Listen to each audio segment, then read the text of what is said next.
Donald Trump a souvent évoqué les cartels de drogue, évidemment pour justifier son opération au Venezuela.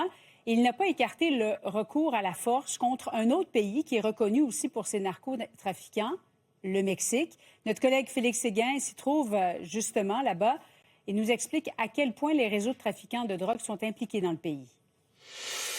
Nous sommes dans l'État du Sonora présentement à Santa Ana, une centaine de kilomètres de la frontière américaine. On est dans une région contrôlée par les cartels, justement. Et voyons ce que les Américains reprochent au président vénézuélien déchu, Nicolas Maduro. D'abord d'appartenir au cartel du Soleil. Le cartel du Soleil a été fondé en 1993. Il implique des officiers de l'armée, des politiciens aussi, fait dans le narcotrafic, bien sûr, blanchiment d'argent, extorsion. On dit aussi que le président déchu a des liens avec le fameux Tren de Aragua, un gang fondé en 2010, cette fois-là, qui compte 5000 membres. Vous voyez les informations à l'écran, qui est dirigé par El Niño Guerrero.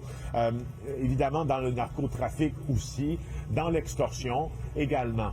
Le problème, selon les principaux observateurs, c'est que il n'y a pas dans le cartel du Soleil de véritable hiérarchie. Donc, plusieurs officiers de l'armée en feraient partie sans savoir que d'autres en font partie aussi. Alors, plus difficile de placer le président du pays à la tête de ce cartel. Et regardez, et ce sont les chiffres que l'on va vous montrer, les chiffres et les tableaux statistiques des Américains.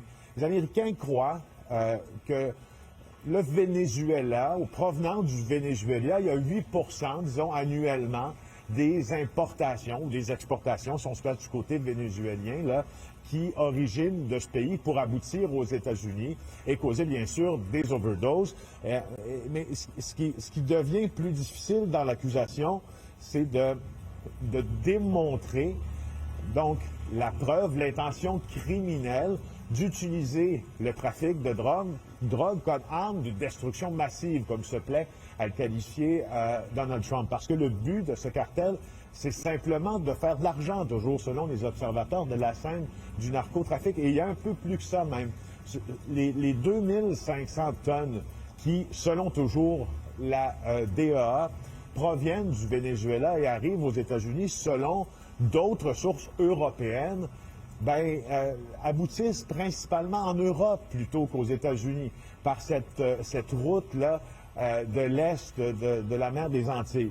Alors, nous nous trouvons donc, nous, dans cet État du Sinaloa, du Sonora, tout juste au sud de celui-ci, il y a l'État de Sinaloa où le cartel le plus puissant de la planète, celui d'El Chapo. C'est ici, en fait, près de où nous nous trouvons, que passe la marchandise qui aboutit aux États-Unis. Et dans l'acte d'accusation bonifié qui a été déposé en cours lundi dans l'État de New York contre le président vénézuélien, on affirme que Nicolas Maduro a des liens avec le fameux cartel de Sinaloa. Et c'est pour ça que nous sommes ici dans le cadre d'une série de reportages pour tenter de tirer le vrai du faux de tout ça, puis de regarder quelle est la véritable implication de M. Maduro dans ce cartel. Nous avons fait plusieurs entrevues maintenant et nous vous proposons au cours de la semaine d'aborder un peu plus, de manière plus approfondie ce sujet-là, parce que la question du narcotrafic est primordiale dans l'accusation des Américains contre Nicolas Maduro, mais elle manque de crédibilité aux yeux de plusieurs observateurs. Alors voilà la situation que nous démontrerons au cours de la semaine.